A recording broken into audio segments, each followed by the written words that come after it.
สบายดีทุกคนเนาะสบายยากสะดวกยุ่งยากซับซ้อนถ้าใครว่ากำลังยุ่งยากสะดวกแล้วมื้อนี้คนป่าจะพาไปกินของแซ่บๆในเมืองเนาะคนป่าเขาเมืองเป็นจังไดไปติดตามกันเลยโอเคเข้าเมืองแล้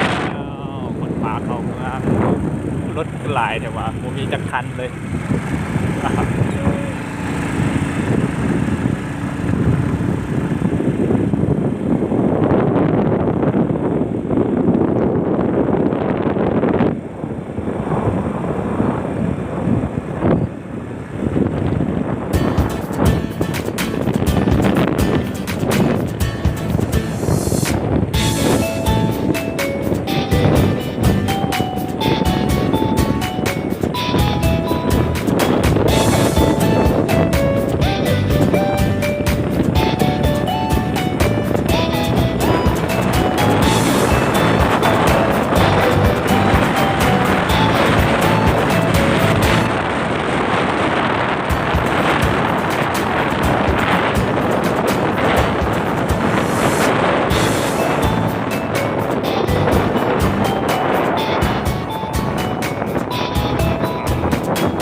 เดี๋ยวนี้เขามาหอนหาดหรอหาดอันนี้เป็นหาดประจำของเขาเวลาเขาลงมาเมืองแต่ใดเขาจะมากินข้าวซอยอยู่นี่เมื่อกี้เป็นเขาไปซื้อหมวกเนาะเพราะว่าอยู่เมืองมันห่อนปวดกูอยู่ป่ามันเย็นสบายไปตามไปเลย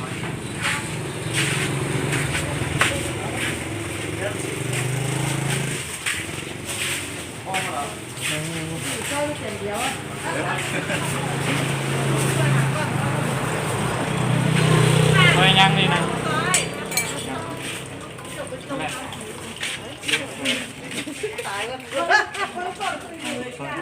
ปุ๋ยกินเฟอร์แล้วก็คุยจับอีกผิวแห้งเลย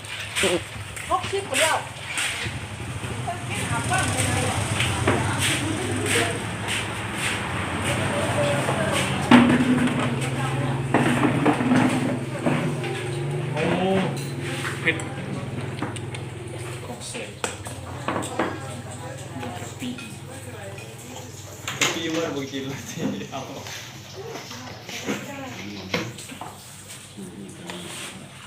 สองปีก็มีกินได้ไม่ง่ายเลย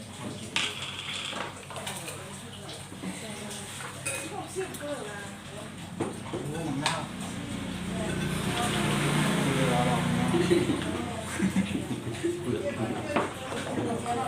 ก็ยัง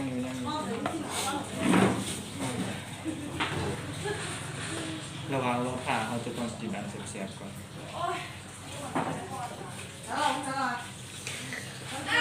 จะคิดเขาช่วยเนี่ยพาเข้าไปคุ้มเปล่า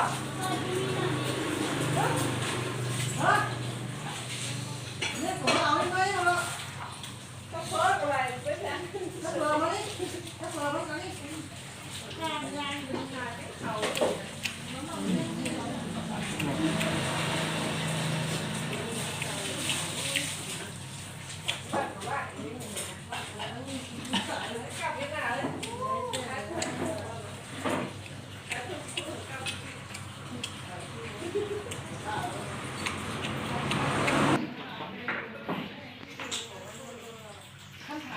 ผักมันจัง มันจะเป็นแนวเลย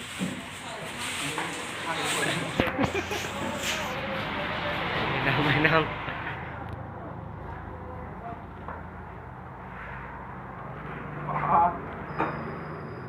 คนมา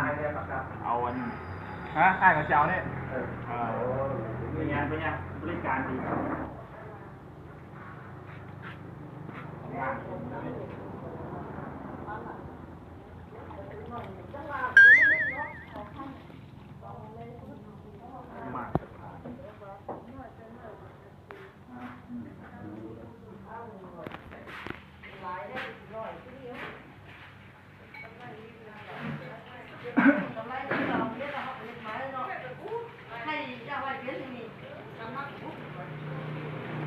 ากกินซอยเป็นไม่ใช่ซอยเป็นโอน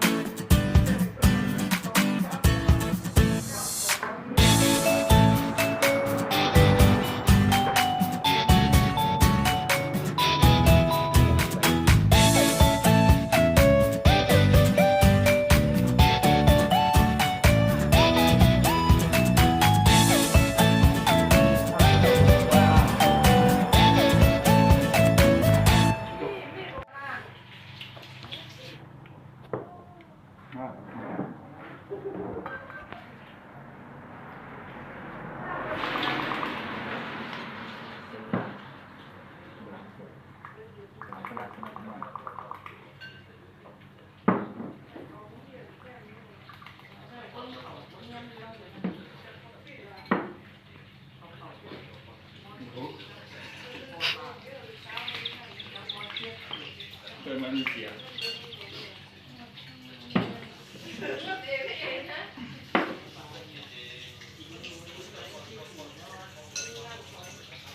ใส่ที่สุดคือ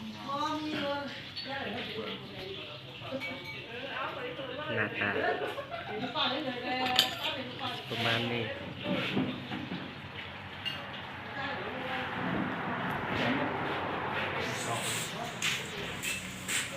อ๋อสิวต้ม เมื่อนานเดือนนี่ขายบาน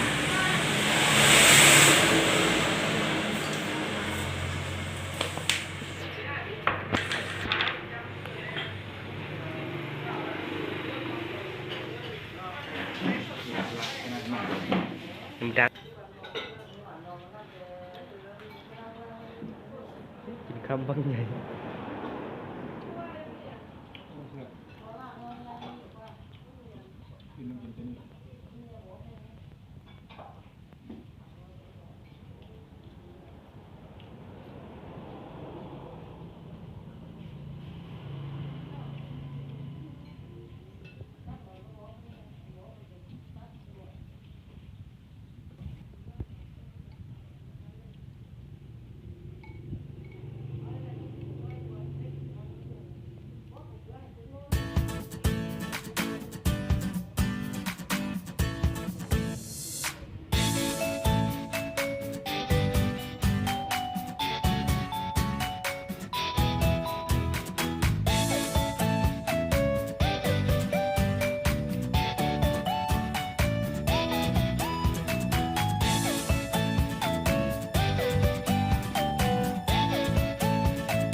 กล่องเขากิน